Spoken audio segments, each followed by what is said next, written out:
Hoy tenemos, hoy tenemos pautado una clase sobre derecho internacional y el sistema de los derechos humanos. Se alcanza a ver ahí. Vamos a hablar un poco sobre esa temática utilizada por muchas personas que son garantistas y defienden los derechos humanos, entre otras instituciones, y otras personas que también, si bien conocen algunas temáticas de este ámbito del derecho internacional, no lo conocen en su amplitud, pero sí es necesario que sepan algunos mecanismos que se utilizan, sobre todo para aquellas personas que pretenden ser abogados litigantes, funcionarios públicos, etcétera. Van a saber que hay otra dimensión más allá de lo que es el alcance nacional de las normas. ¿Listo? Entonces, pues siendo así, iniciamos con qué es el derecho internacional. Un poco difícil a veces el esquema de estudiar esta materia porque hay muchas personas que hablan al respecto, pero pues brevemente se puede mencionar, no sé si me están escribiendo acá, no, ¿me escuchan todos?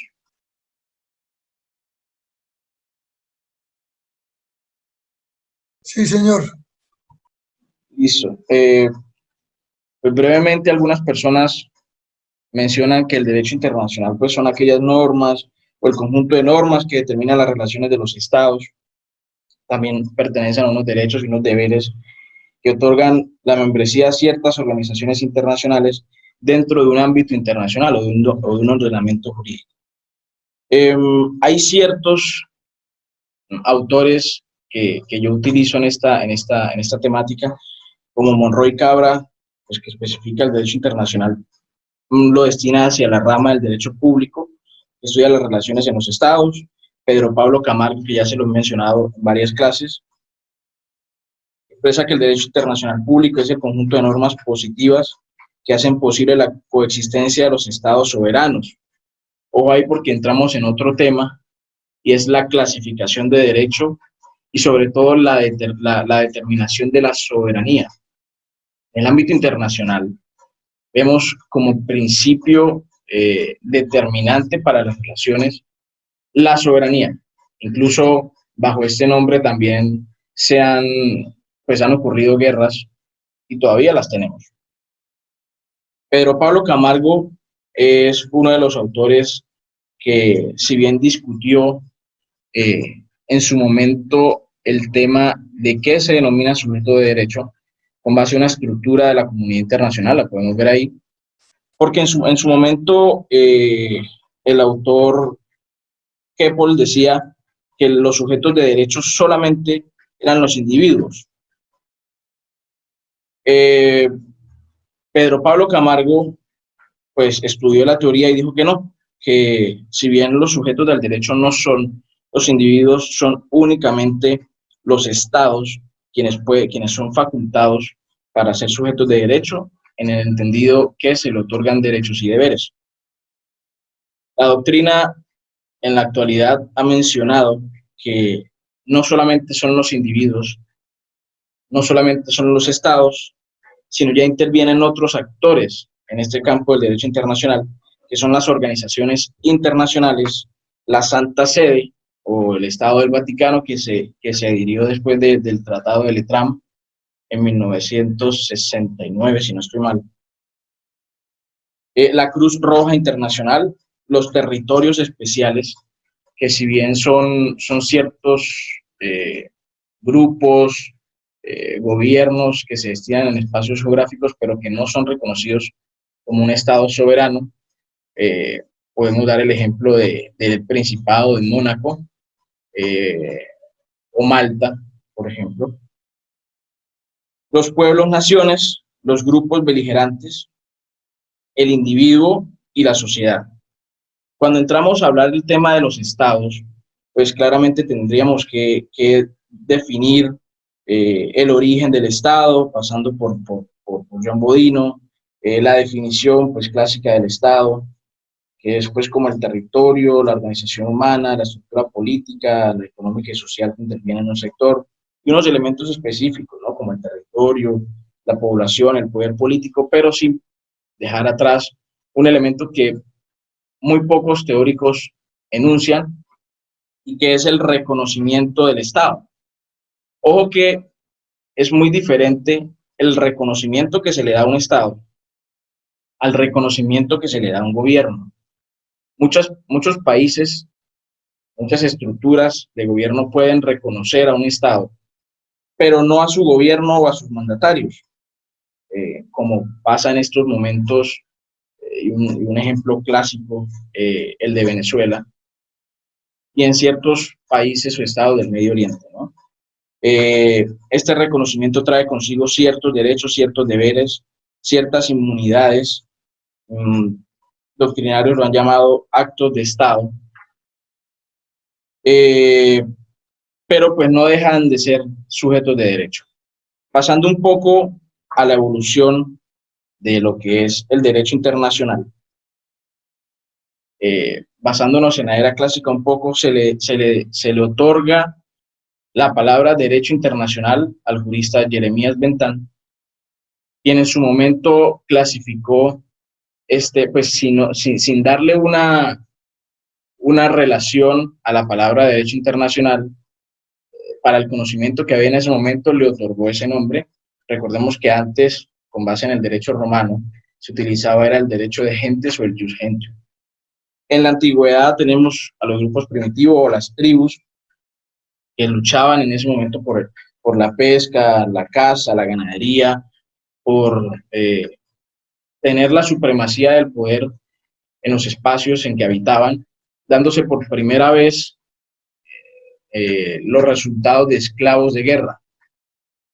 También tenemos ciertos tratados en la antigüedad que son ahora pilares fundamentales para la historia del derecho internacional, como el celebrado en el 3100 por Lagash y Uma en Mesopotamia, el Código de Manú, por ejemplo, en la India, el Ius Gentium, propiamente dicho, los tratados de Constantino el Grande y Teodosio I, y ciertos tratados que se suscribieron con la Iglesia Católica, que en ese momento funcionaron como bastión para que varios países desconocieran la soberanía de la Iglesia Católica, del Estado del Vaticano, porque claramente perseguían unos intereses políticos distintos. En la era moderna encontramos la aparición de Hugo Brocio, que es catalogado como el padre del derecho internacional, con dos escritos relacionados con el tema, que es de Iure Belli ad Pacis y Mare Liberum. Son un compendio de tratados sobre el tema. Se empiezan a dar unos procesos independentistas, el mundo empieza a dar un giro con respecto a la visión del derecho internacional, se da de primera mano por allí en el 1600 la paz de Westfalia, la independencia de Estados Unidos, la Revolución Francesa en 1789, y el mundo empieza a dar un giro a la era postmoderna. Empiezan a entrar más ciencia, más tecnología a los estados, pero recordemos que la era postmoderna estamos hablando del siglo XX, prácticamente entrando al siglo XXI. Se concretan nuevos conceptos de la comunidad internacional, aparecen nuevas tendencias, por ejemplo, las conferencias de paz de La Haya, la Primera Guerra Mundial, la aparición de la ONU, la fundación de la Organización de Estados Americanos, un sinfín de acciones que obligan sí o sí a los países en ese momento a tomar medidas drásticas con respecto a sus relaciones internacionales. Y en la actualidad tenemos pues un clima más tenso, si bien un vocabulario más amplio en lo que tiene que ver las relaciones internacionales, convenios, tratados, protocolos, y les menciono aquí un tema en específico que es la Guerra Mundial Silenciosa o la Tercera Guerra Mundial Silenciosa, en palabras de Kissinger, que es un gran estratega estadounidense, en donde también ha mencionado que si bien la Tercera Guerra Mundial ya empezó y que en estos momentos ha sido o está siendo ganada por China. Ojo, son datos un poco conspirativos, pero que si bien están encima de la mesa, ya va que esto no me deja pasar. Ya. Hablando un poco de las ramas del derecho internacional, encontramos dos grandes estructuras, que es el derecho internacional público y el derecho internacional privado, que permean un poco el tema del derecho internacional en el mundo, arrojando así un sistema internacional de derechos que concluyen en aspectos específicos. ¿Cuál es la diferencia principal del derecho internacional y el derecho internacional público? El derecho internacional privado, perdón, y el derecho internacional público. Que uno, el privado, prácticamente estudia las relaciones del Estado con los particulares y el público de los estados entre sí. Entonces, por ejemplo, un tema tratado del derecho internacional público puede ser que cuál ley, imaginemos cuál ley es aplicable en el caso en que un juez, cuál juez es competente para conocernos un proceso de divorcio o un proceso de matrimonio celebrado en Ecuador entre un nacional colombiano y un venezolano, pero que habitan en Buenos Aires. Claramente intervienen ahí ciertos factores, diplomacia, aspectos consulares, pero que son parte del derecho internacional privado. Siendo así, les mencioné que arrojan un sistema internacional de derecho propio del derecho internacional, como es el constitucional internacional, el penal internacional, administrativo, fiscal, económico, laboral. Son géneros que me crean a mí ciertas especies utilizadas en estos momentos, como el diplomático y consular, organizaciones internacionales, los derechos de las ONGs, organizaciones no gubernamentales, el derecho al mar, un tema que si bien pocos lo estudian y es muy bien pagado y muy utilizado en el ámbito del derecho internacional. Aquí en América Latina tenemos un caso muy nombrado que es el tema de Bolivia, que fue constituido como Estado, ha peleado por su salida al mar. El derecho internacional humanitario y el derecho a la guerra y a la paz. De antemano les digo que el derecho a la guerra, pues hacer la guerra no es ilegal, es estrictamente legal, salvo unos parámetros. Está el ius in bellum y el ius ad bellum, dos teorías utilizadas en la guerra, ya lo vamos a ver más adelante. Y entramos a otra etapa que son las fuentes del derecho internacional. Si bien hay un aspecto importante que manejar aquí, porque se tiene como una fuente esencial en el derecho internacional, la costumbre. La costumbre son aspectos, son prácticas internacionales generalizadas por los estados que ya cada quien acepta como un derecho. Deben tener claramente el sentimiento de que cumplen una obligación. Los tratados internacionales son acuerdos de voluntades entre los estados. Los principios generales del derecho, que son normas básicas, que incluso constituyen también pie para los principios generales del derecho en los ámbitos nacionales.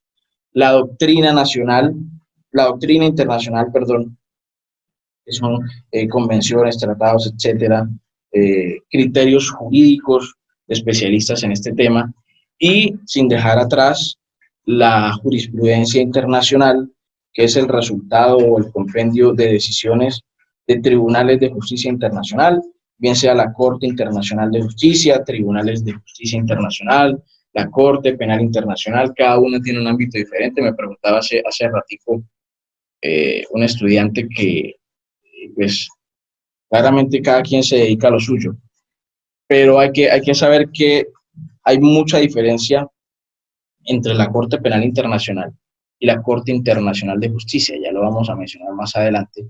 Una juzga a estados y otro juzga a personas que hayan violado normas del derecho internacional humanitario estipulados en el Estatuto de Roma o en la Convención de Viena. ¿Listo? Hay un aspecto muy importante que se maneja en el derecho internacional. Es el derecho diplomático y la representación política. y la representación sí, política internacional. El derecho diplomático y consular es parte claramente del derecho público, regula las relaciones entre los estados, con el objetivo que existan siempre un vínculo de diálogo para aclarar temas o diferencias políticas, económicas, sociales, culturales, religiosas, etc. Hay unos órganos eh, principalmente facultados para este tipo de representación, en cabeza de los jefes de Estado, jefes de gobierno, ministros de Relaciones Exteriores, agentes diplomáticos, misión diplomática, jefes de misión, que hay misiones permanentes y misiones no permanentes, hay misiones permanentes incluso solo de observación. La diferencia principal para que lo vayamos manejando en el léxico del derecho internacional entre el jefe de Estado y jefe de gobierno. En Colombia casi no se ve mucho este tema porque si bien todo está en cabeza del Ejecutivo, que es jefe de Estado, jefe de gobierno, comandante de las Fuerzas Armadas, pero por ejemplo en casos como España, tenemos jefe de gobierno por un lado y jefe del otro. Uno es administrativo y el otro es de representación. Tenemos figuras jurídicas como el ministro de Relaciones Exteriores, quien es al que se destinan el trabajo internacional ejecutivo del Estado, las funciones o misiones diplomáticas, que son todos aquellos, digamos, denominaciones burdas que se le hacen a las embajadas, a los consulados. Eso adquiere el nombre de misión diplomática, que en fin sus características principales es, primero, representar al Estado, los intereses que ya mencionamos. Segundo, proteger los intereses del Estado. Negociar con el Estado receptor y cubrir o ayudar a los intereses de sus connacionales en el Estado receptor. Para esto hay que tener, hay que tener en cuenta que en el derecho internacional las cosas son muy pulcras, perdón, muy a tono con la diplomacia y sobre todo sin saltarse conductos regulares. Vamos a ver ahorita en otra diapositiva que todo tiene su nivel. Un ministro acreditado o un embajador acreditado no puede tratarse en cierto sentido de tú a tú con un presidente de un país receptor. Se tiene que destinar claramente solamente, al ministro de Relaciones Exteriores, con base a unos derechos y unas misiones especiales, con ciertas clasificaciones, si son misiones permanentes o misiones no permanentes. Este tema de las organizaciones internacionales, como les mencioné en la nota de voz, que lo vamos a ir preparando para la otra charla. Sin embargo, se los quiero mencionar y hacer una breboca, que las organizaciones internacionales, para mí, son el motor del derecho internacional. Aunque ya vimos que el derecho internacional tiene múltiples sujetos de derechos, las organizaciones internacionales son las que le dan vida al actuar, sobre todo en temas de derecho, al derecho internacional. Podemos encontrar pues un órgano por excelencia, la Organización de Naciones Unidas, la OEA, la Organización de Estados Americanos, la Organización para la Unidad del África, la Organización del Tratado del Atlántico Norte, la Unión Europea, la Organización de Países No Alineados, la Liga de los Estados Árabes, la organización, el SEATO, la Organización del Sudoeste de Asia, la Organización Mundial del Comercio, el G8, el G20, y se escapan otras organizaciones que la veremos más adelante, como el Fondo Monetario Internacional. Cada una tiene su mandato diferente, cada una tiene su suscripción diferente, su jurisdicción por territorialidad diferente, y abarcan un sinfín de derechos que, si nos ponemos a estudiar, nunca acabaríamos, pero que sí tienen cabida en los espacios nacionales de cada país. Hay ciertos privilegios que gozan aquellas personas que se enmarcan dentro del derecho internacional. Hablemos de los jefes de Estado, jefes de misiones diplomáticas, jefes de gobierno, funcionarios permanentes en las organizaciones internacionales, etcétera, denominados inmunidades. Hay una palabra, hay una frase que es parim parem non habet imperium, básicamente traduce que el igual no tiene jurisdicción sobre el igual. Un país que envía misión diplomática a otro es reconocido como igual, sus funcionarios son reconocidos como iguales en el respeto claramente de su jerarquía, pero tampoco, o sea, no son omnipotentes, ¿no? Hay ciertas obligaciones que tienen que cumplir, ciertos deberes que tienen que cumplir. La mayoría, lo único que se le exige es cumplir la Convención de Viena, los estatutos de los refugiados, los estatutos, perdón, el Estatuto de Roma, pero están inmunes a jurisdicción civil y a jurisdicción penal. La inmunidad se la amplía a la familia, al núcleo de la misión diplomática, confieren principios de igualdad, soberanía, dignidad entre los estados. Hay una situación peculiar en este tema de las inmunidades, porque es muy criticado en el sentido que un diplomático que ejerce funciones en una misión diplomática está incluso exento de impuestos, tiene muchas prebendas a la hora de compra de bienes y sobre todo cuando ya se acaba el tiempo de la misión diplomática, exento incluso de bienes, de impuestos para llevarse esos bienes que a comprar. El tema también, hay una particularidad con respecto a este tema. Rusia es una, si no la única, una de las muy pocas, uno de los muy pocos países que no permite que el Estado receptor le confiera el terreno para establecer sus misiones diplomáticas, sino ellos compran el terreno dándose literalmente el hecho de que están en territorio ruso, aunque por extraterritorialidad se sobreentiende que el espacio en donde funciona la misión diplomática es rusa, literal, el terreno es ruso. Y adquiere otras competencias dentro del ámbito internacional. El aspecto negativo de los privilegios del derecho internacional o de esas personas con inmunidades es cuando son declaradas personas no gratas, que confiere el abandono del país. Y básicamente lo vemos en un tono diplomático, es el llamado a consultas.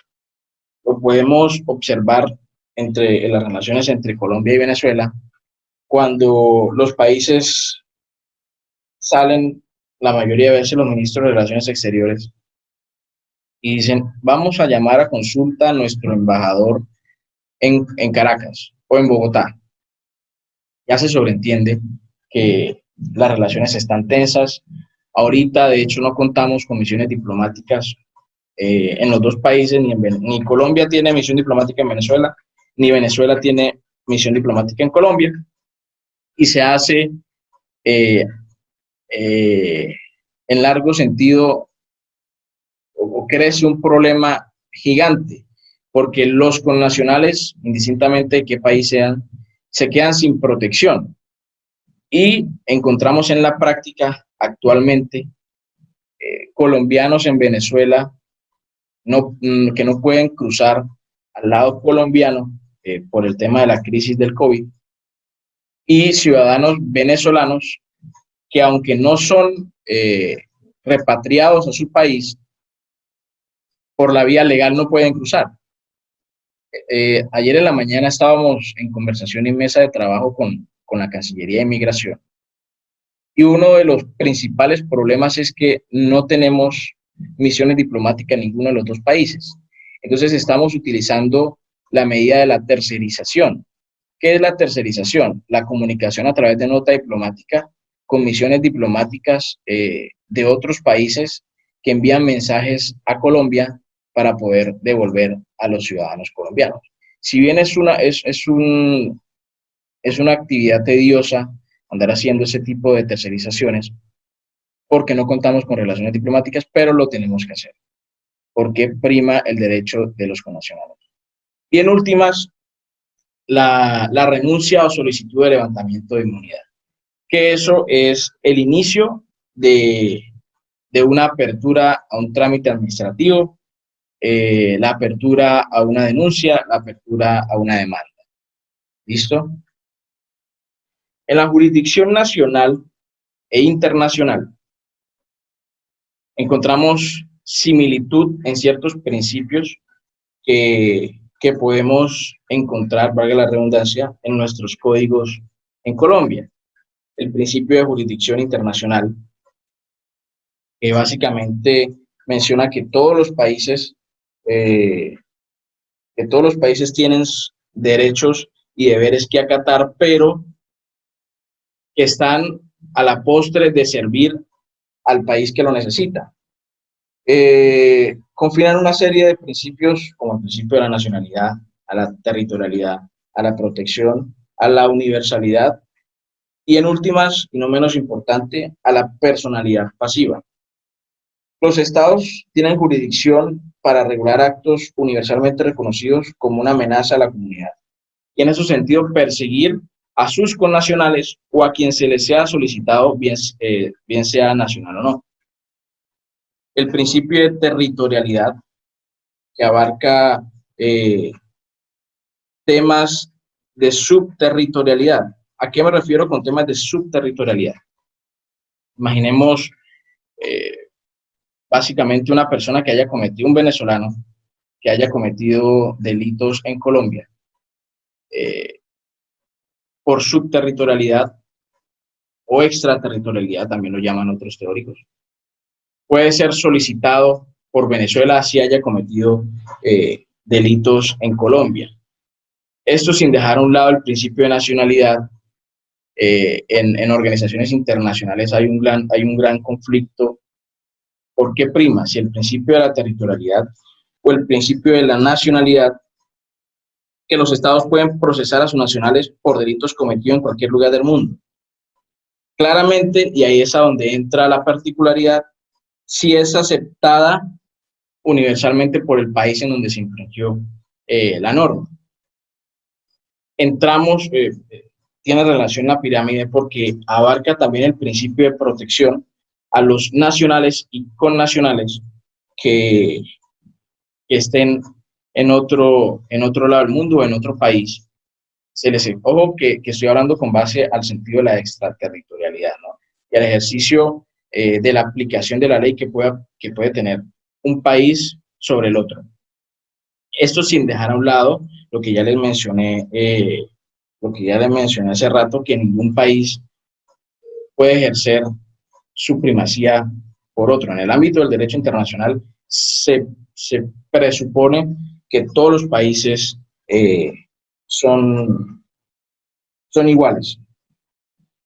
El principio de la universalidad consiste básicamente en la facultad que tienen los estados de ejercer una jurisdicción sobre los hechos que constituyen un delito principal sobre los intereses protegidos en el derecho internacional, sin importar el lugar de la ofensa.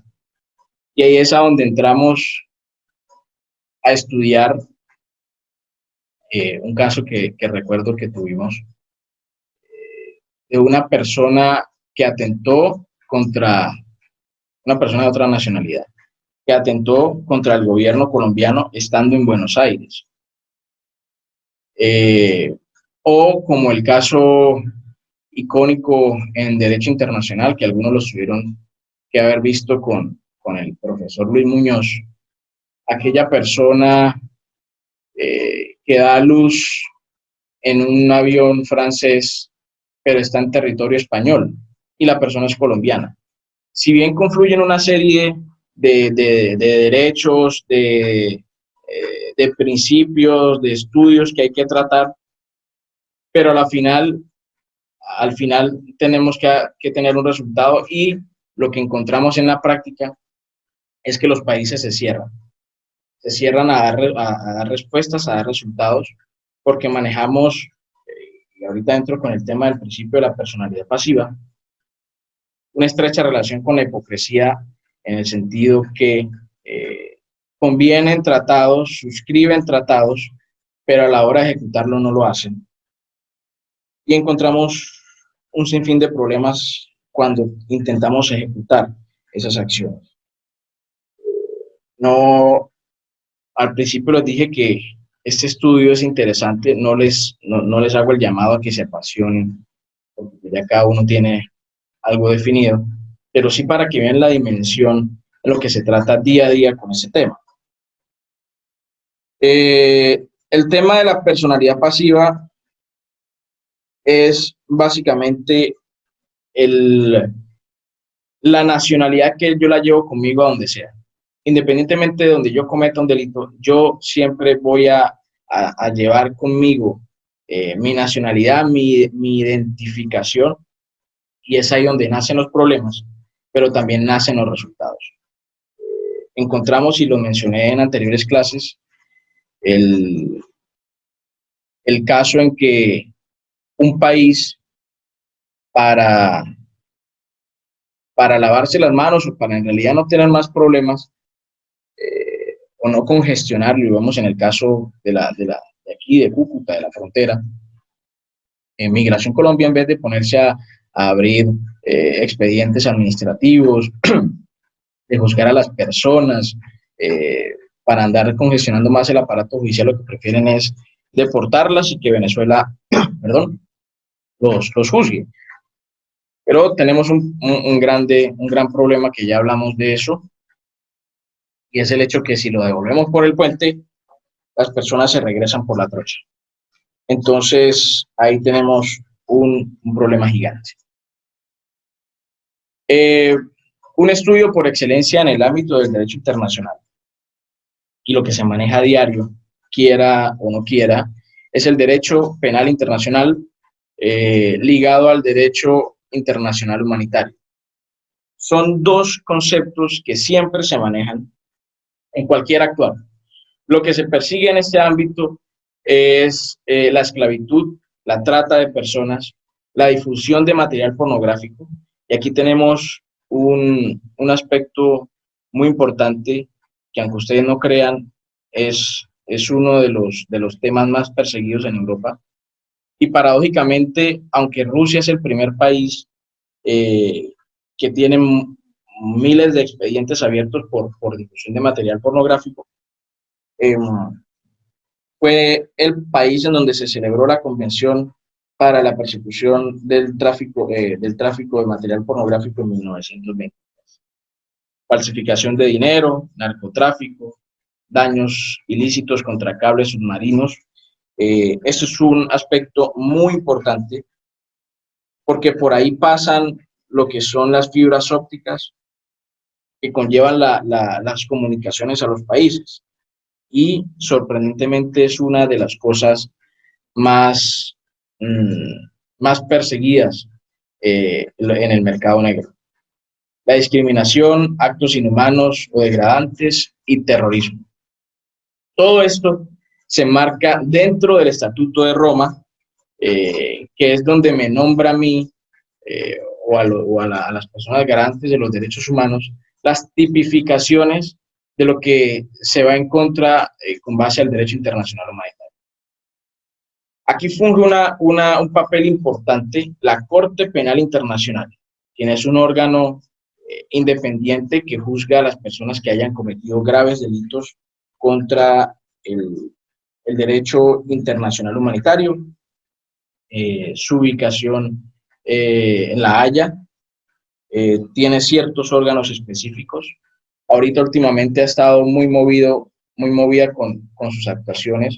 Les mencioné de un inicio que la Corte Penal Internacional juzga a las personas que hayan cometido graves delitos de lesa humanidad, terrorismo, genocidio, y el Tribunal Internacional de Justicia, que es un órgano no independiente, sino un órgano de las Naciones Unidas, y lo vamos a ver en la siguiente sesión, juzga es a los estados que se adhieren a este tipo de tratados. Les mencionaba que la Corte Penal Internacional ha dado unos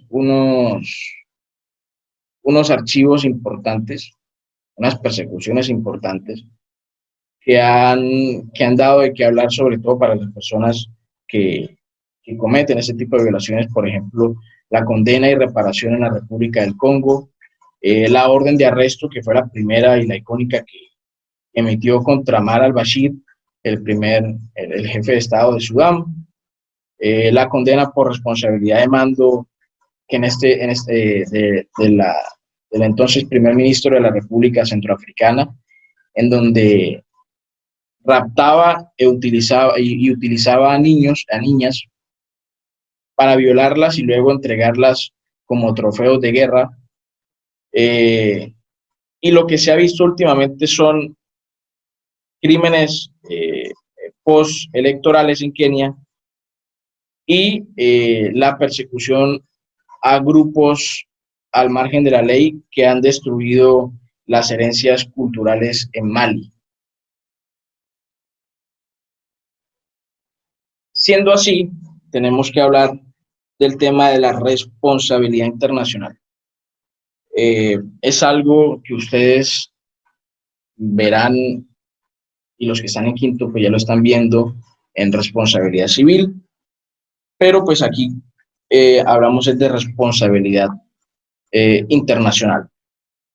Hay ciertas teorías, como la teoría de la falta o la culpa, la teoría del riesgo, responsabilidad absoluta, la teoría de la imputabilidad, la teoría del orden jurídico o la teoría del abuso del derecho. Esta última es la que más se ha utilizado, que resume el tema en que 2 más 2 es 4, usted infringe un derecho y es culpable, porque no es tan tedioso como para ponerse a estudiar las demás teorías, tienen elementos específicos, primero la existencia del hecho, el acto ilícito y sobre todo que ese hecho pues haya sido producido por el acto ilícito.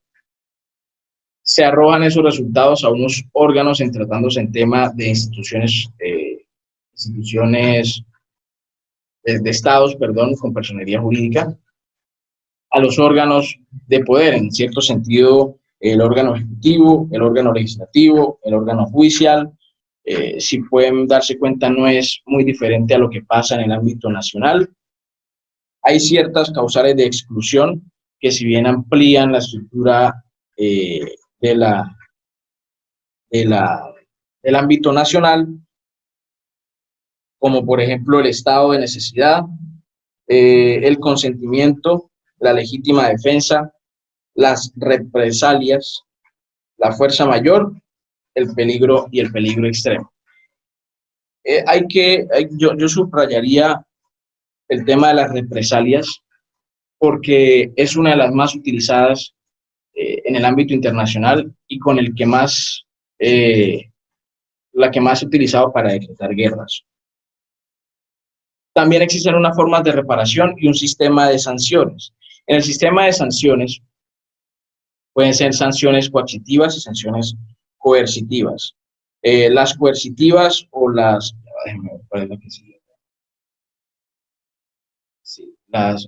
coercitivas o las coactivas.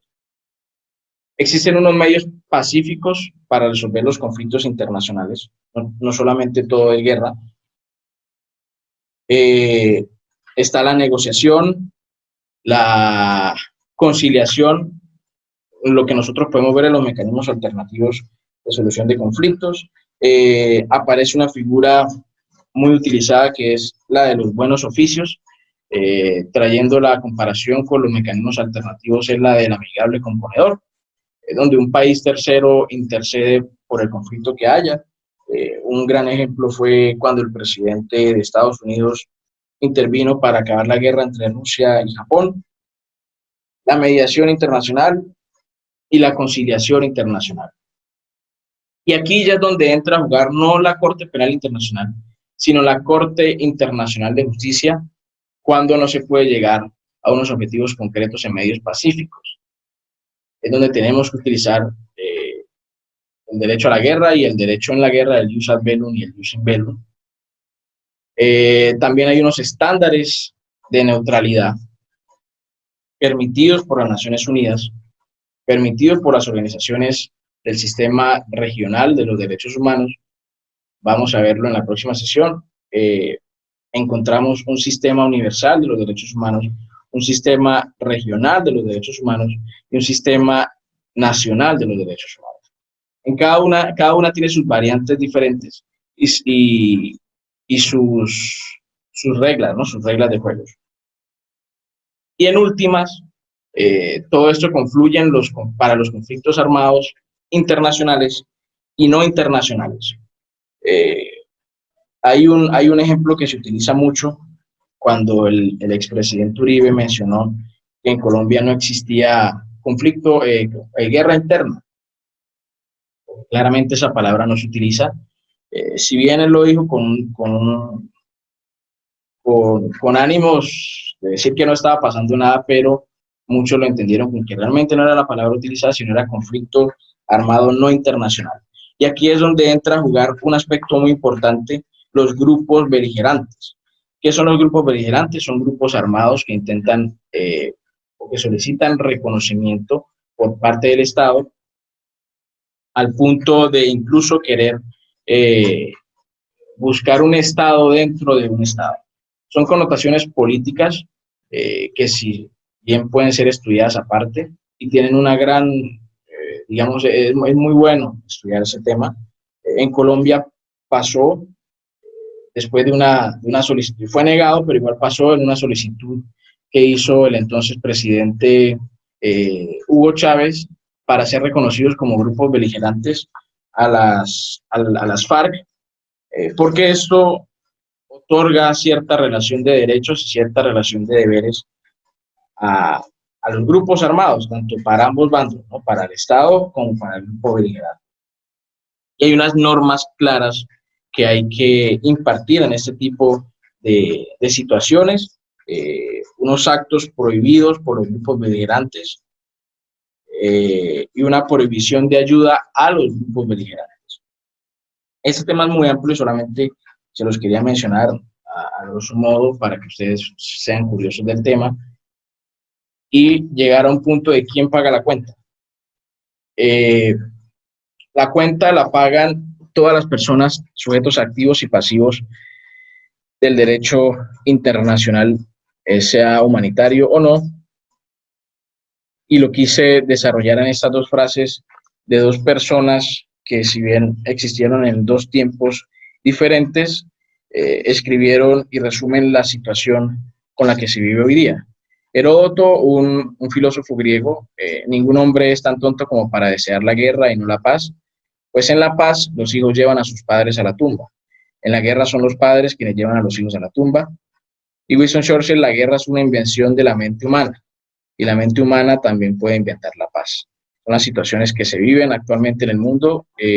Nosotros pues tenemos una gran tarea, los que trabajamos en temas de derechos humanos, y es aplicar todo este conocimiento pues para que se cumplan las normas.